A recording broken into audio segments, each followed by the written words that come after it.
Roadtrip durch Norddeutschland. Emma ist 22 Jahre alt und hat gerade ihre Ausbildung abgeschlossen. Sie träumt von einem Roadtrip durch Norddeutschland. Mit ihrem alten Kleinwagen, vollgepackt mit Zeltsachen, möchte sie 2 Wochen frei und unabhängig sein. Sie wohnt in Hamburg und startet an einem sonnigen Samstag. Im Kofferraum liegen ein Zelt, ein Gaskocher, ein paar Lebensmittel und ein Schlafsack. Emma fühlt sich frei, als sie den Motor startet. Auf ins Abenteuer! Sie fährt Richtung Lüneburger Heide, bekannt für violette Heideblüten. Dort parkt sie auf einem Campingplatz. Als sie aussteigt, atmet sie die frische Luft ein und hört Vogelgezwitscher. Sie baut ihr Zelt auf, gar nicht so einfach. Am Abend unternimmt sie eine Wanderung in der Heidelandschaft. Die Sonne steht tief, die Blüten leuchten. Ein Schäfer mit seinen Heidschnucken, Schafen, kreuzt ihren Weg. Emma macht Fotos und genießt die Ruhe. Zurück am Campingplatz setzt sie sich mit anderen Campern an ein kleines Lagerfeuer. Sie plaudern über Reiseerfahrungen, teilen Brot und eine warme Suppe. Emma empfindet das Gemeinschaftsgefühl als sehr schön. Am nächsten Tag packt sie ihr Zelt ein und fährt nach Bremen. Unterwegs hört sie Musik, summt mit.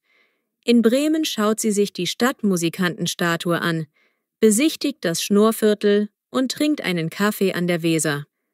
Sie liebt die Fachwerkhäuser und die bunte Atmosphäre. In einer Bäckerei probiert sie Bremer Klaben, eine Art Stollen. Danach fährt sie weiter, weil sie noch mehr Orte sehen will. Dieser Roadtrip ist toll, denkt sie. Emma möchte ans Meer. Sie hält Kurs auf die Nordsee, genauer gesagt nach Cuxhaven. Die Fahrt ist lang, aber sie genießt die Landschaft. Felder, Windräder, Schafe auf Deichen. In Cuxhaven angekommen, riecht sie den salzigen Seewind. Sie bucht spontan eine Wattwanderung bei Ebbe.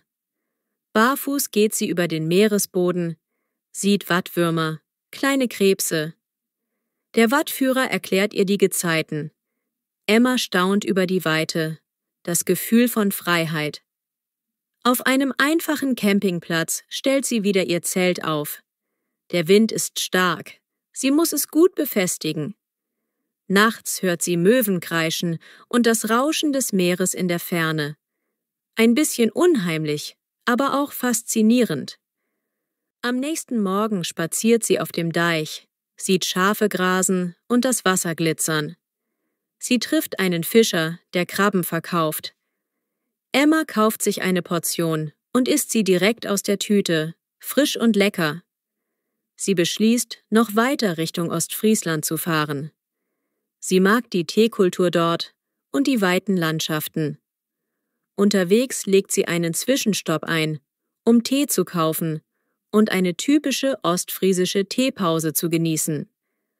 In einem kleinen Dorf kommt sie mit einer älteren Dame ins Gespräch, die sie spontan auf einen Tee in ihrem Garten einlädt. Emma ist erstaunt über die große Gastfreundschaft. Sie reden über das Leben auf dem Land. Auf der Weiterfahrt leuchtet plötzlich eine Warnlampe im Auto auf. Emma hält an einer Tankstelle, ruft einen Kumpel an, der sich etwas auskennt. Es ist zum Glück nur zu wenig Öl. Sie kauft Motoröl und fährt beruhigt weiter. Sie findet einen ruhigen Naturcampingplatz nahe eines kleinen Sees. Dort ist es sehr idyllisch. Kaum Leute, nur ein paar Zelte. Am Abend hört sie Grillen zirpen, sieht den Sonnenuntergang über dem Wasser. Sie fühlt sich vollkommen entspannt. Am nächsten Morgen zieht Regen auf. Emma überlegt, ob sie weiterfährt, aber beschließt zu bleiben. Sie sitzt im Zelt, hört das Prasseln des Regens auf der Plane und liest ein Buch. Ein friedlicher Tag, trotz Nässe. Als das Wetter sich bessert, fährt sie weiter nach Emden. Dort bestaunt sie den Hafen, die Schiffe, die Grachten. Sie isst einen Fischburger, spaziert durch die Fußgängerzone und kauft eine Postkarte für ihre Eltern. So langsam ist die Zeit um. Emma muss zurück nach Hamburg.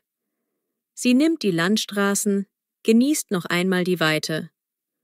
Unterwegs macht sie oft Pausen, macht Fotos von Windmühlen, kauft regionale Produkte. Nach fast 2 Wochen kehrt sie zurück.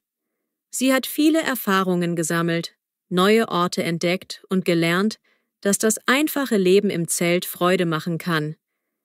Ihre Eltern sind beeindruckt von ihrem Mut und ihrer Selbstständigkeit. Emma blickt auf ihren Roadtrip zurück. Die Heideblüten, das Meer, die Ostfriesen, das Campen im Regen. Sie fühlt sich bereichert und plant schon den nächsten Trip. Ich habe mich mehr getraut als je zuvor. Das war erst der Anfang.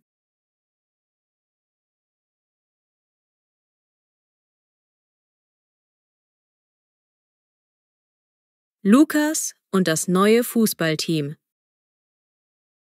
Lukas ist 17 Jahre alt und liebt Fußball.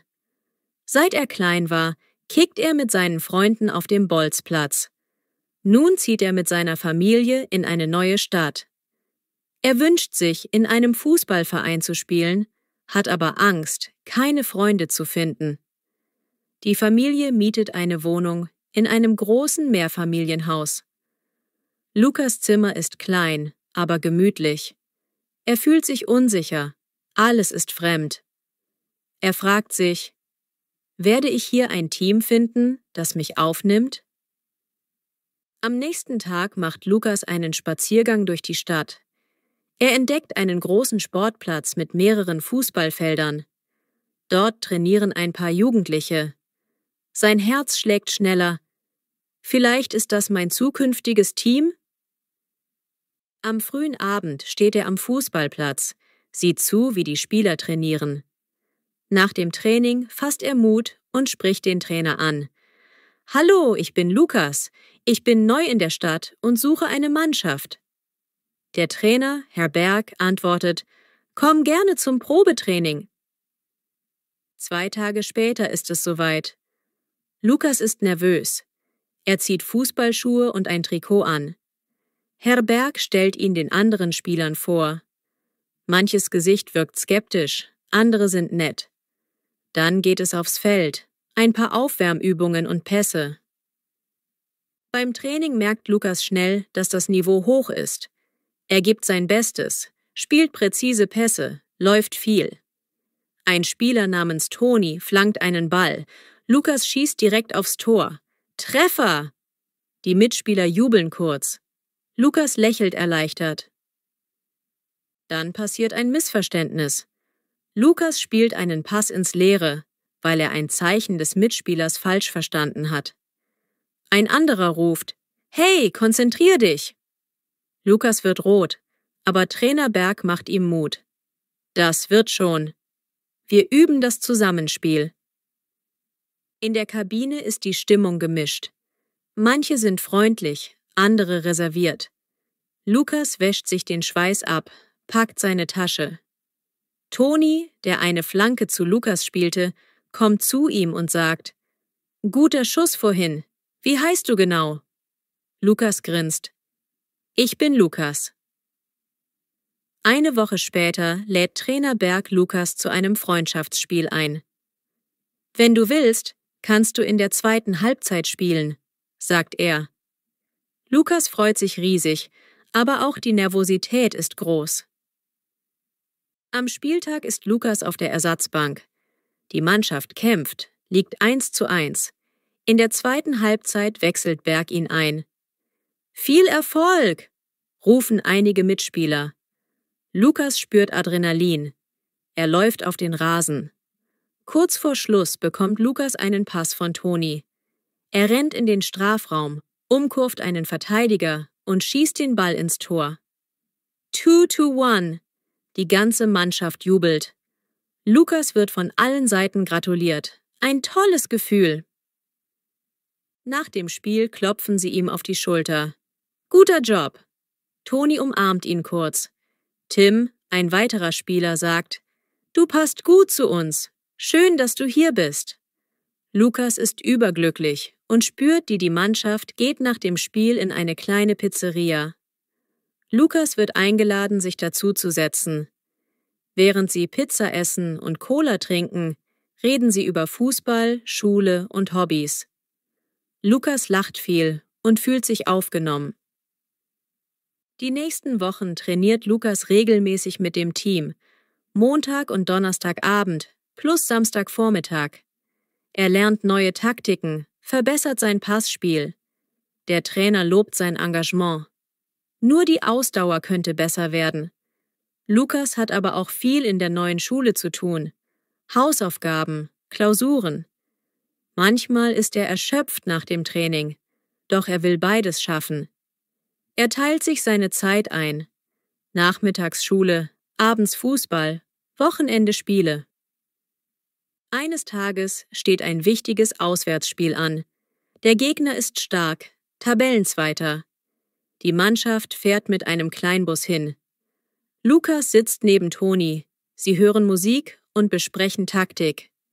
»Heute müssen wir kämpfen«, sagt Toni ernst. Im Spiel liegen sie schnell 0:2 zurück. Der Gegner spielt aggressiv. Lukas kriegt kaum Platz. Dann organisiert der Trainer um. Lukas rutscht auf die Flügelposition. Plötzlich bekommt er mehr Raum. Er bereitet ein Tor vor. 1:2. Hoffnung keimt auf. Dennoch schaffen sie nur ein 1:3, verlieren also. Einige Spieler sind enttäuscht. Toni tritt wütend gegen eine Werbebande.